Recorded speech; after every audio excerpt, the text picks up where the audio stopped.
UP की खबरों की फटाफट अंदाज। चलिए शुरू करते हैं। आगरा में हुई सोने की डकैती के आरोपी ने पुलिस के खौफ से आत्मसमर्पण कर दिया। लूटकांड से जुड़े 2 बदमाशों का पुलिस पहले ही एनकाउंटर कर चुकी है, जबकि पुलिस ने मुख्य आरोपी पर 1 लाख का इनाम घोषित किया है। साथ ही उसके 3 साथियों पर 25,000 का इनाम घोषित है। पुलिस फरार बदमाशों की तलाश में जुटी है। Greater Noida west Bisrakh police ने ऑन डिमांड चोरी करने वाले गिरोह का खुलासा किया है। चोरों के कब्जे से चोरी के 18 वाहन बरामद किए। 3 शातिर चोर गिरफ्तार हुए। 1 स्विफ्ट, 1 सेंट्रो समेत 9 बाइक और 6 स्प्लेंडर बाइक बरामद किए।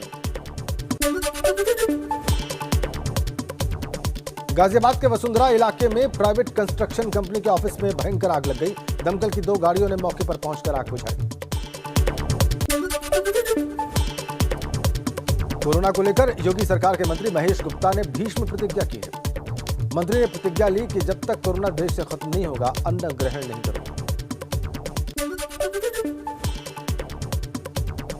हाथरस गेट पुलिस और एसओजी टीम की संयुक्त कार्रवाई में 4 शातिर लुटेरे गिरफ्तार हुए। आरोपियों के कब्जे से लूटे हुए 34,000 रुपए, 2 बाइक, अवैध तमंचा और कारतूस भी बरामद हुआ। मथुरा में ईद के मौके पर बच्चों के विवाद को लेकर 2 पक्षों में जमकर मारपीट हुई। पथराव हुआ। एक ही समुदाय के 2 पक्षों में मारपीट हुई। कई लोग घायल। मौके पर पहुंची पुलिस ने दोनों पक्षों के लोगों को हिरासत में लिया। रामपुर पुलिस में कार चोर गैंग के 3 अभियुक्त गिरफ्तार किए गए हैं। 2 आरोपी मौका पाकर फरार हो गए। पुलिस ने चोरों की अमरोहा के खजूरी गांव में ग्रामीणों ने गांव में पसरी गंदगी और सड़क पर भरे गंदे पानी के विरोध में विधायक संगीता चौहान के खिलाफ जमकर नारेबाजी की। ग्रामीणों ने कहा कि अब की बार गांव में विकास नहीं तो वोट भी नहीं। हापुड़ के थाना बाबूगढ़ क्षेत्र में बदमाशों और पुलिस की मुठभेड़ में 2 बदमाशों को गोली लगी। पुलिस का 1 कांस्टेबल भी घायल। तो पश्चिमी यूपी की खबरें थी और अब कुछ और खबरों का भी रुख कर लेते हैं और बात करते हैं वाराणसी की। वाराणसी में एक सफाई कर्मी महिला को जब उनके बच्चों ने इस्तेमाल किया हुआ मास्क उठाते हुए और डस्टबिन में डालते हुए देखा तो मां को कोरोना से बचाने के लिए स्मार्ट डस्टबिन का आविष्कार कर डाला, जो न केवल उनकी मां को बल्कि दूसरे सफाई कर्मियों को भी कोरोना के संक्रमण से बचाने में मदद करेगा। ये स्मार्ट डस्टबिन कैसे काम करता है, इस रिपोर्ट में देखिए।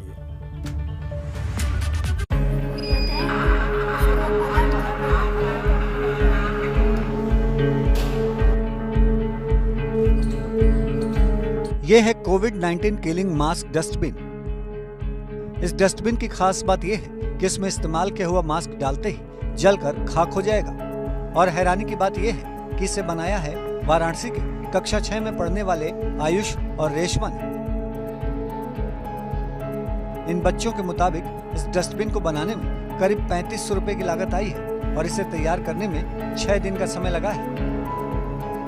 हम लोग एक डस्टबिन बनाए हैं जो मास्क के लिए जरूरी मास्क जो बाहर फेंकते हैं वो डस्टबिन में डालें। हमने एक स्मार्ट डस्टबिन बनाया है, एंटी कोरोना स्मार्ट डस्टबिन बनाया है, जिसका यूज मास्क ग्लव्स को जलाने के लिए है और वो कैसे काम करता है, उसके सामने एक सेंसर लगा है। सेंसर के सामने कोई भी आता है वो अलाउंस करने लगता है, सावधान भी करने लगता है, बोलता है स्वच्छ भारत अभियान में हमारा साथ दे, कृपया मास्क डस्टबिन में फेंक। यह स्मार्ट डस्टबिन करीब 3 फीट ऊंचा है और इसे मेटल से बनाया गया है। डस्टबिन के ऊपरी हिस्से में सेंसर युक्त ढक्कन है, जो पास जाते ही खुल जाएगा और इसके अंदर मास्क डालते ही ढक्कन बंद हो जाता है और अंदर लगा हीटर ऑन हो जाएगा, जिससे कुछ ही सेकंड के भीतर मास्क पूरी तरह से जलकर राख हो जाता है। दरअसल ये दोनों बच्चे जिस स्कूल में पढ़ते हैं उसी स्कूल में इन दोनों की मां साफ सफाई का काम करती है। बच्चों ने साफ सफाई के दौरान मां को इस्तेमाल किया हुआ मास्क उठाते और डस्टबिन में डालते देखा तो मां को कोरोना से बचाने के लिए स्मार्ट डस्टबिन का आविष्कार कर डाला।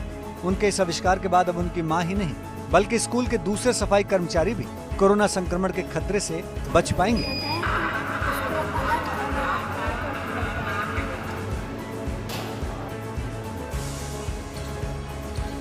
एबीपी गंगा के लिए वाराणसी से नीतीश कुमार पांडे की रिपोर्ट। ऐसे भी आविष्कार होते हैं, जैसा कि अभी आपने देखा। आगे बढ़ते हैं, उत्तराखंड में बारिश से अभी राहत नहीं मिलने वाली है। आज नैनीताल और पिथौरागढ़ जिलों में भारी बारिश का अलर्ट है। दोनों जिलों में मौसम विभाग ने येलो अलर्ट जारी किया है। 23 जुलाई को पूरे प्रदेश में बारिश की आशंका है और आपदा प्रबंधन विभाग को इसीलिए अलर्ट भी कर दिया गया है। अभी फिलहाल उत्तराखंड में बारिश से राहत नहीं है। येलो अलर्ट अभी भी 2 जिलों में मौसम विभाग का और 23 जुलाई तक पूरे प्रदेश में बारिश की आशंका है। आपदा प्रबंधन विभाग अलर्ट पर रखा गया है। और इस खबर पर ज्यादा जानकारी के साथ सीधे रुख कर लेते हैं। पंकज राणा हमारे संवाददाता देहरादून से हमारे साथ जुड़ गए। पंकज, मौसम विभाग ने लगातार चेतावनी जारी किया, येलो अलर्ट जारी किया है। 23 जुलाई तक पूरे प्रदेश में बारिश की संभावना है। उस संभावना से निपटने के लिए तैयारियां क्या कुछ हैं और फिलहाल प्रदेश के अलग अलग जिलों में किस तरह के हालात हैं? बिल्कुल, देखिए, मौसम विभाग ने 23 तारीख तक का अलर्ट जारी किया है और आज भी कई प्रदेश के कई जिलों में बारिश का सिलसिला जारी है। हालांकि देहरादून में हल्की राहत है, यहाँ पर बादल छाए हुए हैं, लेकिन बारिश बहुत तेज नहीं हो रही रात। लेकिन बीती रात बहुत ज्यादा बारिश यहाँ देहरादून में हुई थी, जिसकी वजह से कई घरों में जलभराव की सूचनाएं मिल रही हैं, दिक्कतें लोगों को हुई हैं। लेकिन खासकर क्योंकि पहाड़ी जिलों में दिक्कतें बन जाती है, जब बहुत ज्यादा बारिश होती है तो वहाँ पर लोगों को भारी दिक्कतों का सामना करना पड़ रहा है। आज और कल नैनीताल, पिथौरागढ़ और उत्तरकाशी समेत कुछ जिलों में भारी बारिश का अलर्ट मौसम विभाग ने जताया है। यहाँ पर अगर बात करें तो आपदा प्रबंधन विभाग पहले ही सतर्क मोड पर रखा गया है। कल मुख्यमंत्री पुष्कर सिंह धामी ने जब उत्तरकाशी का दौरा किया था, उस दौरान उन्होंने सभी अधिकारियों को निर्देश दिए थे कि अपने अपने जिलों में वो सतर्कता बरतें, क्योंकि अगर पहाड़ी जिलों में बारिश होती है तो वहां पर कई तरह की समस्याओं का लोगों को सामना करना पड़ सकता है। और ऐसे में जो लिंक मार्ग है, तकरीबन 250 के करीब लिंक मार्ग अभी भी बंद होने की सूचनाएं मिल रही हैं और कई जो राष्ट्रीय मार्ग है उनके बंद होने की सूचनाएं मिल रही हैं। कई जगह ऐसी सूचनाएं आई हैं कि पहाड़ों से पत्थर आने से यातायात बाधित हुआ है, कई जगह दिक्कतों का सामना करना पड़ रहा है। तो इस तरह से जो दिक्कतें हो रही है उस पर सूचना तो मौसम विभाग है उन्होंने कहा है कि पूरी तरह सतर्कता बरती जाए। इसके साथ साथ ही आपदा प्रबंधन विभाग ने भी एडवाइजरी जारी की है, खासकर पहाड़ी जिलों में पूरी तरह से सतर्क रहने के निर्देश दिए हैं। इस लिहाज से ये कहा सकता है कि मुख्यमंत्री के दौरे के बाद जब उत्तरकाशी मुख्यमंत्री का दौरा हुआ है, उन्होंने साफ तौर पर यह कहा है कि सभी जिलों में 13 के 13 जिलों में अलर्ट जारी किया है। उन्होंने कहा है कि सभी अधिकारी सतर्क रहें और अपने फोन को स्विच ऑन ऑफ ना करें। स्विच ऑन करें, किसी का भी फोन आता है तो वो राहत सामग्री के साथ साथ ही वो वहां पर राहत देने की कोशिश करें। तो इस तरह की सूचनाएं दी गई हैं, इस तरह का सतर्क अलर्ट किया गया है। बहुत बहुत धन्यवाद आपका पंकज राणा। आपने बताया कि 23 जुलाई तक पूरे उत्तराखंड में बारिश होगी और इसीलिए आपदा प्रबंधन विभाग को अलर्ट पर रखा गया है। मॉनसून सीजन में दरक रहे पहाड़ राहगीरों के लिए मुसीबत बनने लगी। श्रीनगर में देवप्रयाग के पास एक कार के ऊपर बोल्डर गिर गया। इस वजह से कार सवार 3 लोगों में से एक घायल हो गए। घायलों को एम्बुलेंस के जरिए ऋषिकेश भेजा गया और कहा यह जा रहा है कि कार श्रीनगर की ओर जा रही थी। इसी दौरान तोता घाटी और सौरपानी के बीच कार के ऊपर पहाड़ी से बोल्डर आकर गिरा और कार की स्थिति देख लीजिए। 3 लोग जो इसमें सवार थे घायल हो गए बोल्डर गिरने की वजह से। चलती कार के ऊपर बोल्डर आकर गिरा। मसूरी में टिहरी रोड पर भूस्खलन हुआ। वुड स्टॉक स्कूल के पास स्कूल की बिल्डिंग का पुश्ता ढह गया, जिससे सड़क बंद हो गई। पुश्ता गिर जाने से अब स्कूल की इमारत को भी खतरा पैदा हो गया है। वहीं भूस्खलन से 2 बड़े पेड़ भी गिर गए। तो मसूरी का यह हाल है। स्कूल की बिल्डिंग का पुश्ता गिरा, सड़क पर गाड़ियों की आवाजाही बाधित हो गई।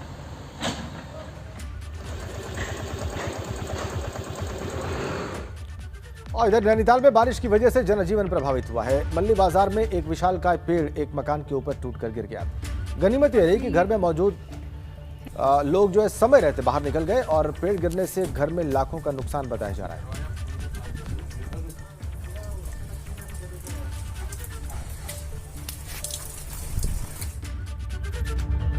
पहाड़ों में हो रही बारिश से नदियों का जलस्तर बढ़ गया है। रुद्रपुर में कल्याणी नदी का जलस्तर काफी बढ़ गया, जिस वजह से कई इलाकों में बाढ़ जैसे हालात हैं। आलम यह है कि लग रहा है कि मानो घर नहीं, गलियां नहीं, ये तालाब हो। सड़कों पर जल भराव ऐसा है कि सड़कें तालाब बन गई हैं, तो वहीं घरों के अंदर भी पानी भरा हुआ है।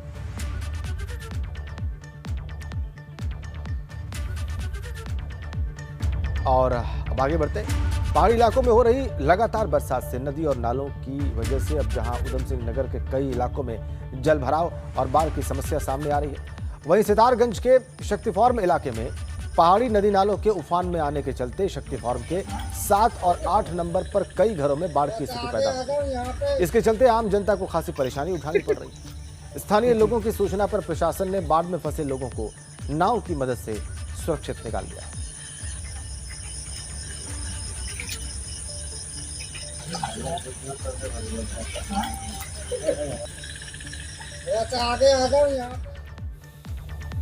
उत्तरकाशी में आई आपदा से काफी नुकसान हुआ है। इस बीच सीएम पुष्कर सिंह धामी ने आपदा प्रभावित इलाके का दौरा किया और प्रभावित लोगों से मुलाकात।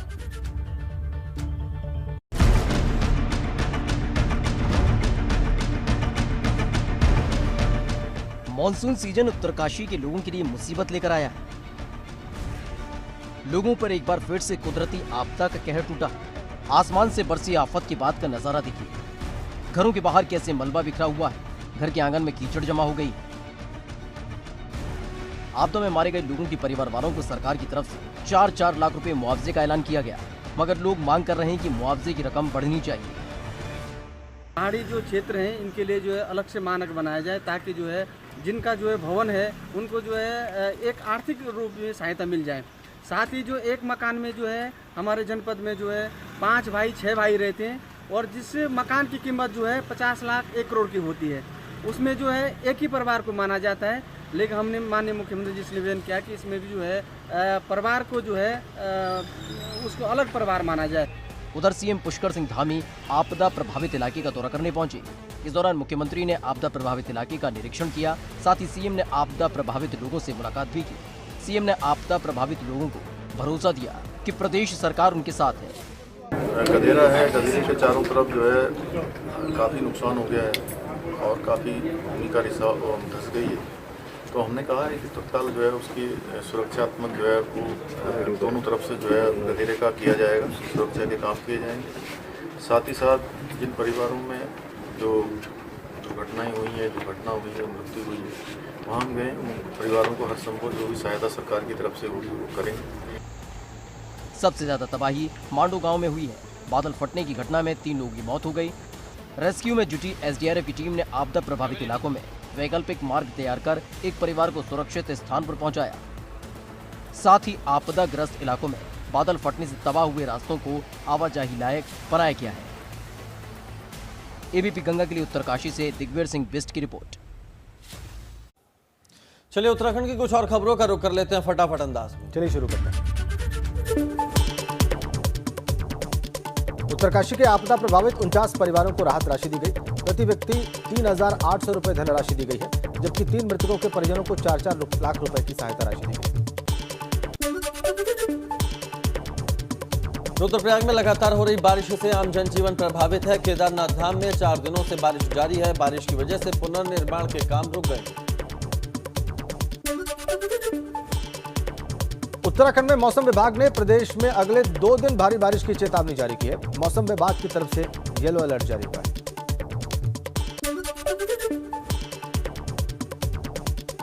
देवस्थानम बोर्ड को रद्द करने की मांग को लेकर चारधाम के तीर्थ पुरोहित धरना दे रहे हैं, जिस पर सीएम धामी ने कहा कि पुरोहितों को आश्वासन दिया है कि वो इसके लिए हाई लेवल कमेटी का गठन कर पुनर्विचार करेंगे। हरिद्वार में भाजपा जिला कार्य समिति की बैठक में 2022 के विधानसभा चुनाव को लेकर मंथन हुआ। भाजपा ने प्रदेश में अगले साल होने वाले विधानसभा चुनाव को लेकर पूरा रोड मैप तैयार कर लिया है और इसके तहत पूरे प्रदेश में जिला कार्य समिति की बैठक की जा रही है। भाजपा के राष्ट्रीय अध्यक्ष जेपी नड्डा का जल्द ही उत्तराखंड का दौरा होगा। साथ ही उत्तराखंड में पीएम मोदी का भी दौरा होगा। भाजपा प्रदेश प्रभारी दुष्यंत गौतम का कहना है कि इसके लिए जल्द ही तारीखों का ऐलान किया जाएगा। दिल्ली के उप मुख्यमंत्री मनीष सिसोदिया आज उत्तराखंड के दौरे पर। सिसोदिया आज रुड़की में एक कार्यक्रम में शामिल होंगे। विधानसभा चुनाव के मद्देनजर भी मनीष सिसोदिया का दौरा बहुत महत्वपूर्ण माना जा रहा है। कांग्रेस कार्यकर्ता एक बार फिर से राजभवन का कूच करने जा रहे हैं। कांग्रेस प्रदेश अध्यक्ष प्रीतम सिंह के नेतृत्व में कांग्रेस कार्यकर्ता देहरादून में राजभवन का कूच करेंगे। कांग्रेस का आरोप है कि राहुल गांधी समेत कई बड़े नेताओं के फोन टैप किए गए। पिथौरागढ़ में सड़क की मांग को लेकर ग्रामीण अनशन पर हैं। उनका कहना है कि उन्हें अब तक कई बार सड़क की मांग पूरी होने का आश्वासन मिल चुका है, मगर मांग पूरी नहीं हुई। कांवड़ यात्रा रद्द होने के बाद उत्तराखंड बॉर्डर पर चौकसी बढ़ाई जा रही है। 24 जुलाई से हरिद्वार में एंट्री करने वाले सभी बॉर्डर सील कर दिए जाएंगे। देहरादून में करीब 250 करोड़ की लागत से बना राजीव गांधी अंतरराष्ट्रीय क्रिकेट स्टेडियम इन दिनों बदहाल स्थिति में है। रखरखाव न होने की वजह से स्टेडियम में जगह जगह घास उगाई है और मशीनें भी जंग खा रही हैं।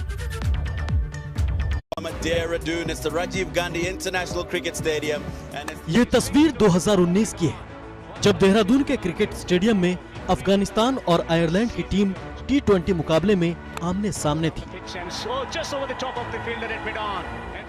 उत्तराखंड के लोगों के लिए अपने राज्य में बने किसी स्टेडियम में मैच देखना किसी सपने के सच होने जैसा था। मगर अब की तस्वीर काफी बदल चुकी है। यह शानदार स्टेडियम अब जंगल नजर आने लगा है। मैदान में बड़ी बड़ी घास उग गई है। कई जगह पर तो जंगली मशरूम तक उग रहा है। स्टेडियम को मेंटेन रखने के लिए लाई गई मशीनें जंग खा रही हैं।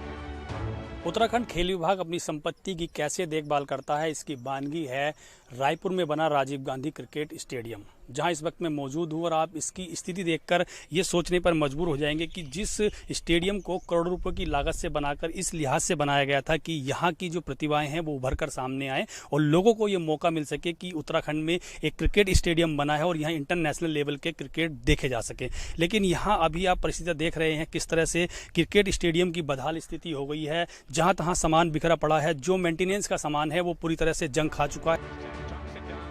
यकीन करना मुश्किल हो रहा है कि ये वही स्टेडियम है जिसमें करीब 2.5 साल पहले इंटरनेशनल मैच हुआ था। जरा याद करिए उस लम्हे को जब इस ग्राउंड पर अफगानिस्तान और आयरलैंड की टीम मैच खेल रही थी। और अब की तस्वीर देखिए, मैदान की इस बदहाल स्थिति में है।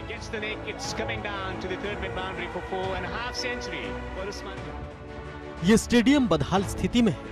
रख रखाव न होने से कुर्सियां टूट गई हैं। मैदान में बड़ी बड़ी घास उग गई है। स्टेडियम की दुर्दशा पर सवाल किया तो मानो अधिकारियों की सांस हलक में अटक गई है। कोरोना का जो इन्होंने वो बनाया है मेडिकल डिपार्टमेंट ने, वो सारा उन्हीं के पोजीशन में है। अब और बाहर वाले किसी भी इसमें इंटरफेयर नहीं है, तो वो उन्हीं का वो है। अब वो किस तरह से उसको करते हैं, क्योंकि और जो अदर उसमें स्टाफ था वो सबके लिए बैन है जाने के लिए। तो इस चक्कर में शायद हो सकता है वो नहीं करवाए हुए, क्योंकि उन्हीं के हैंडओवर है, उन्हीं ने करवाना है। जिम्मेदार अधिकारी कोरोना का बहाना बनाकर अपनी नाकामी छिपाने की कोशिश कर रहे हैं। चलिए, कोरोना था भी तो क्या, स्टेडियम के रखरखाव पर ध्यान नहीं दिया जाना चाहिए था, जिस स्टेडियम से हजारों खेल प्रेमियों की भावनाएं जुड़ी हों, जिस पर 250 करोड़ रुपए खर्च किए गए हों, उसे इस हालत में पहुंचाने की जिम्मेदारी किसकी है?